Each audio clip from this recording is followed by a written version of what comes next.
Hello everyone, welcome to our YouTube channel 100 for sure. This is Mehtab. तो आज हम हमारे इस चैप्टर के थर्ड पार्ट में आ गए, जहां पर हम बात करेंगे सेक्सुअल रिप्रोडक्शन की। इस वीडियो में हम सेक्सुअल रिप्रोडक्शन के इंपॉर्टेंस को समझेंगे, क्या होता है, और हम समझेंगे प्लांट में सेक्सुअल रिप्रोडक्शन कैसे होता है। तो यानी हम यहाँ पर दो टॉपिक्स को कवर करेंगे। नेक्स्ट जो हमारी वीडियो होगी वो होगी sexual reproduction in human being के बारे में। तो चलिए बिना किसी देरी के वीडियो को स्टार्ट करते हैं। पर अगर अभी तक आपने हमारी वो दो वीडियोस नहीं देखे हैं तो पहले आप वो देख लें, आई बटन पे क्लिक कर दें, और लिंक आपको डिस्क्रिप्शन में मिल जाएगी। तो चलिए वीडियो को स्टार्ट करते हैं।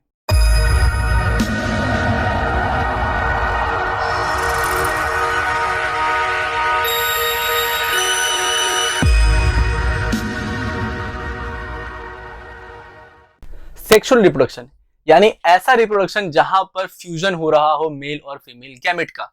तो ऐसे रिप्रोडक्शन को हम सेक्सुअल रिप्रोडक्शन कहते हैं, और ये हम जानते हैं कि ये सभी चीजें हमें एसेक्सुअल रिप्रोडक्शन में देखने को नहीं मिलती। तो सेक्सुअल रिप्रोडक्शन में क्या होगा कि सेक्सुअल रिप्रोडक्शन में दोनों पेरेंट्स का इन्वॉल्वमेंट होगा।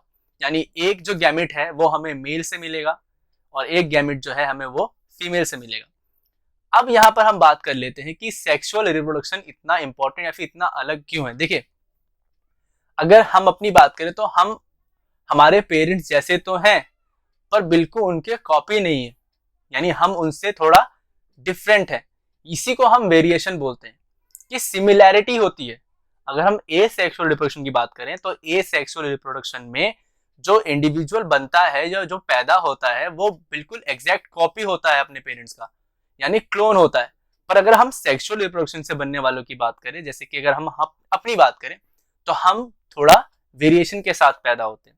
अब यही जो वेरिएशन है, यही बहुत ही इंपॉर्टेंट फैक्टर प्ले करता है दो चीजों में। पहला कि हमें हमारी पिछली जनरेशन से ज्यादा बेहतर बनाता है, स्मार्टफोन्स नई जनरेशन की देन।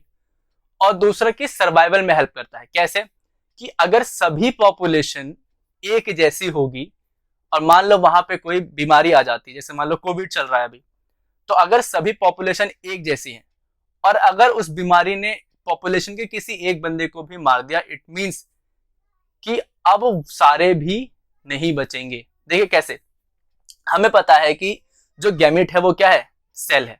सेल है, न्यूक्लियस भी होगा। न्यूक्लियस है तो उसके अंदर थ्रेड लाइट स्ट्रक्चर वाला जो क्रोमोसोम है वो भी होगा। और क्रोमोसोम किससे बना है, डीएनए से। यानी जो इंफॉर्मेशन है आपकी वो किसमें है, डीएनए में स्टोर होती है, डीएनए के जीन में स्टोर होती है। आप यहाँ पर डायग्राम में देख सकते हैं किस तरह से क्रोमोसोम है, फिर उससे डीएनए, फिर जीन। तो जीन में ही सारी इंफॉर्मेशन लिखी होती है। तो वो इनहेरिटेंस का एक यूनिट माना जाता है, फंक्शनल यूनिट माना जाता है। यानी जो फादर से जो गैमेट मिला, यानी जो स्पर्म मिला, स्पर्म में इंफॉर्मेशन होगी किसकी, फादर की, डीएनए उन्हीं का होगा। फिर इधर से मिलने वाला डीएनए और फिर मदर की तरफ से मिल गैमेट में जो डीएनए है, वो दोनों कंबाइन होकर एक नया डीएनए फॉर्म करेंगे, जिसको हम बोलते हैं रिकॉम्बिनेशन ऑफ डीएनए। यही बहुत ही इंपॉर्टेंट फैक्टर है कि recombination of DNA he variation लाता है, जो कि सर्वाइवल में हेल्प करता है। यही वेरिएशन हमें हमारे पिछले जनरेशन से बहुत बेहतर बनाता है। और हमें, जैसे अगर हम मेरे जेनेटिक कोड में अगर मैं बात करूं, जैसे पॉपुलेशन का मैंने आपको एग्जांपल दिया, तो अगर सेक्सुअल रिप्रोडक्शन वाला पॉपुलेशन होगा तो जाहिर सी बात है उनके बीच में वेरिएशन होगा। 100 में से अगर 2 लोग मरेंगे या 10 लोग मरेंगे, तो बाकी अगर बच गए, यानी उनके जीन में, उनके डीएनए में उस बीमारी से लड़ने के लिए क्या है, इंफॉर्मेशन है। यानी वो पहले से ज्यादा बेहतर है, जिसको हम सर्वाइवल ऑफ द फिटेस्ट बोलते हैं।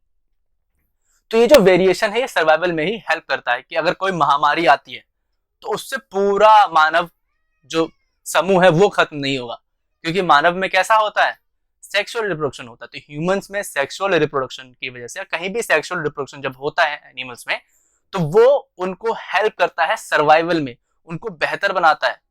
ठीक है, तो वेरिएशन जो आएगा सेक्सुअल रिप्रोडक्शन से, वही इंपॉर्टेंट है कि सेक्सुअल रिप्रोडक्शन से वेरिएशन आता है, वेरिएशन ही हेल्प करता है सर्वाइवल में। यानी अगर कोई बीमारी आती तो भी हम बच जाएंगे, और हमें बेहतर बनाता है हमारी प्रीवियस जनरेशन से। तो ये फायदा है सेक्सुअल रिप्रोडक्शन का। अब हम बात करेंगे सेक्सुअल रिप्रोडक्शन इन प्लांट्स की। तो चलिए उसको पहले समझते हैं। सेक्सुअल रिप्रोडक्शन इन प्लांट में सबसे पहले हम बात करेंगे प्लांट के पार्ट्स की। तो प्लांट्स के पार्ट्स हम बचपन से पढ़ते आ रहे हैं। जो अर्थ के नीचे होता है उसको हम रूट्स बोलते हैं, फिर शूट होता है, स्टेम, ब्रांचेस। तो सबसे इंपॉर्टेंट कौन सा है, सबसे इंपॉर्टेंट है फ्लावर। तो फ्लावर जो है प्लांट का, वो उसका रिप्रोडक्टिव ऑर्गन है। ठीक है, प्लांट का रिप्रोडक्टिव ऑर्गन कौन है? फ्लावर है। तो फ्लावर ही रिप्रोडक्शन में पार्टिसिपेट करेगा। अब यहाँ पर हम पार्ट्स की बात कर लेते हैं हमारे फ्लावर की। तो फ्लावर में जैसे कि आप देख सकते हो जो ग्रीनिश पार्ट है ये हमारा सेपल्स है, उससे निकलने वाले जो पंखुड़ियां हैं उनको हम क्या बोलते हैं? पेटल्स बोलते हैं। फिर पेटल्स के अंदर हमें दो चीजें मिलती हैं, एक होता है मेल पार्ट और एक होता है फीमेल पार्ट।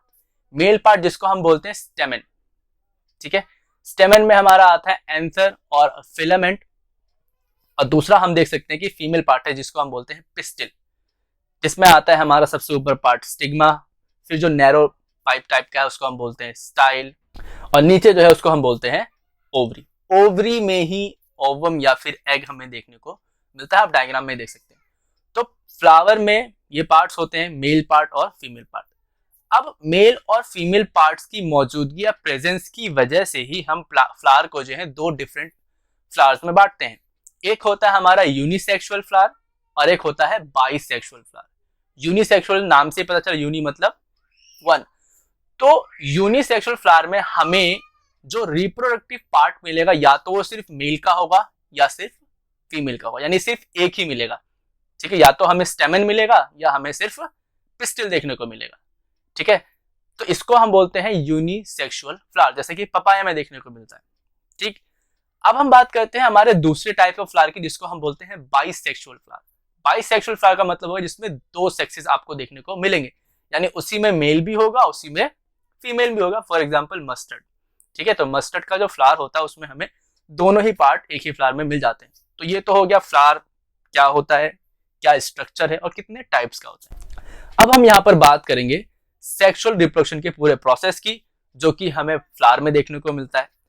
अब बेसिक समझ लेते हैं सेक्सुअल रिप्रोडक्शन का, बेसिक समझ लेते हैं। बेसिक ये समझना है आपको कि इसका जो प्रोसेस है इसको हमने तीन हिस्से में बांटना है, pre fertilization event, fertilization event और post fertilization event. Pre fertilization event जो होता है उसको हम ये से कह सकते हैं कि ऐसा इवेंट होता है या ऐसे टाइम इंटरवल होता है जिसमें फ्लावर जो है उसके अंदर मौजूद जो मेल पार्ट है जो फीमेल पार्ट है वो मिच्योर होंगे, यानी they will develop, they will get develop और बहुत ही मिच्योर होंगे ताकि वो रिप्रोडक्शन में पार्ट ले सके, ठीक है।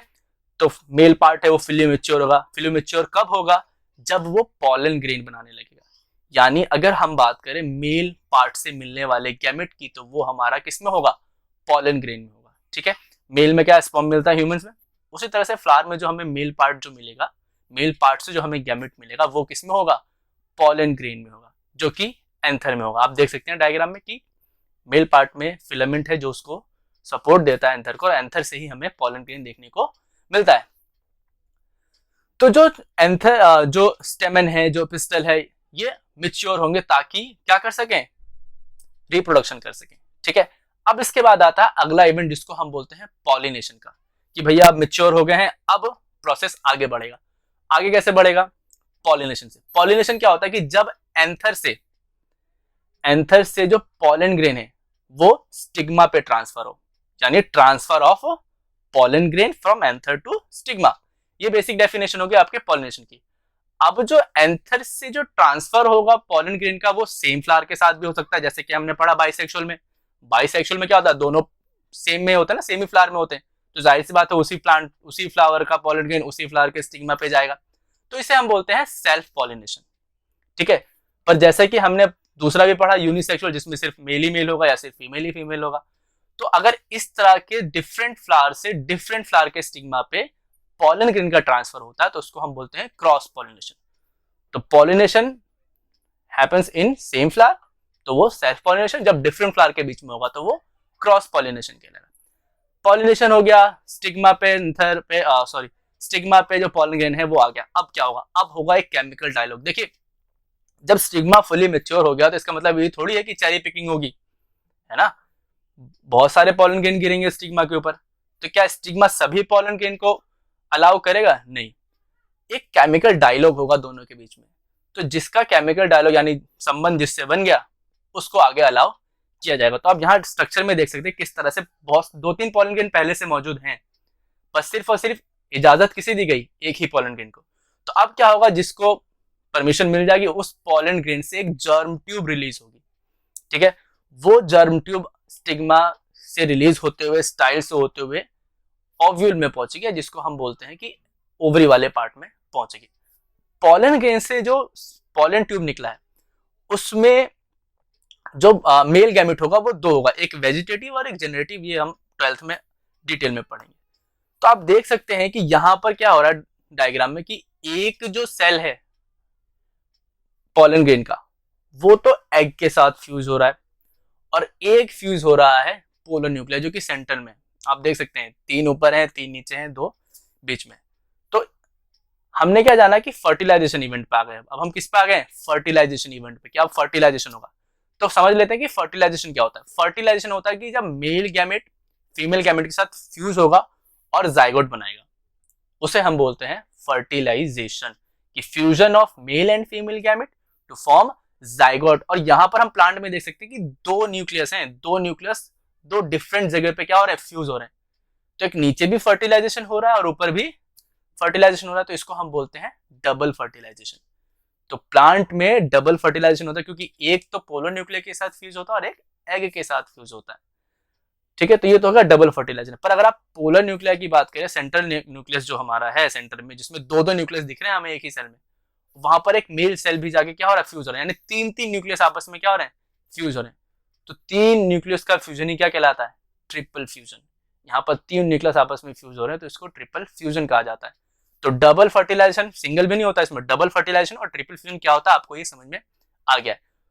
तो फर्स्ट फेज जो था प्री फर्टिलाइजेशन वाला, उसमें वो मेच्योर होगा ताकि एग बन सके और पॉलन ग्रेन बन सके। दूसरे फेज में क्या होगा कि पूरा प्रोसेस चलेगा पॉलिनेशन से लेकर के फर्टिलाइजेशन के इवेंट तक। अब फर्टिलाइजेशन हो गया, अब जो एम्ब्रियो है, जो जाइगोट है, वो क्या होगा? डेवलप होगा। डेवलप होने के बाद जैसे हम आम का एग्जांपल लेते हैं, तो क्या होता है कि जो ओव्यूल है, ओव्यूल का जो पार्ट, जैसे हम आम का एग्जांपल है तो आम में गुठली है और उसके ऊपर खाने वाला पार्ट है। तो फ्यूजन के बाद जो डेवलपमेंट होता है एम्ब्रियो का, उसमें जो ओव्यूल वाला पार्ट होता है वो आपका सीड बन जाता है और जो ओवरी वाला पार्ट होता है वो आपका एडिबल पार्ट बन जाता है फ्रूट का। ठीक है, तो फ्रूट में जो सीड है वो क्या है? रिप्रोडक्शन का ही रिजल्ट है। तो ओव्यूल बिकम्स सीड और जो ओवरी है वो आपका रिपन पार्ट जो हम खाते हैं आम में टेस्टी वाला, वो बन जाता है। उसके बाद क्या होता है? आम खाने के बाद हम गुठली को फेंक देते हैं। फिर जो सीड है, जब सीड को फेवरेबल कंडीशन मिलेगी तब उसमें से रूट्स और शूट क्या होगा? अराइज होगा, धीरे धीरे वो ग्रो करेगा, जर्मिनेट करेगा। तो इसी को हम बोलते हैं जर्मिनेशन ऑफ सीड। ठीक है, तो ये पूरा प्रोसेस था सेक्सुअल रिप्रोडक्शन का प्लांट में, कि फ्लावर से लेकर हमने उसके नए प्लांट के बनने तक की प्रोसेस को समझा। आई होप कि आपको ये वीडियो बहुत पसंद आई होगी। तो प्लीज इसको लाइक करें और दोस्तों के साथ जरूर शेयर करें, क्योंकि अगली 2 वीडियो जो है वो भी बहुत इंपॉर्टेंट है। तो मिलते हैं नेक्स्ट वीडियो में। अगर आप हमारे चैनल पे नए हैं तो इसको सब्सक्राइब करना ना भूलें। और कोई भी अगर आपका कोई सुझाव हो, कोई टॉपिक हो जो आपको समझ में ना आया हो, तो आप कमेंट सेक्शन में लिख के बता सकते हैं या फिर हमारे टेलीग्राम चैनल को ज्वाइन कर लीजिए। मिलते हैं नेक्स्ट वीडियो में।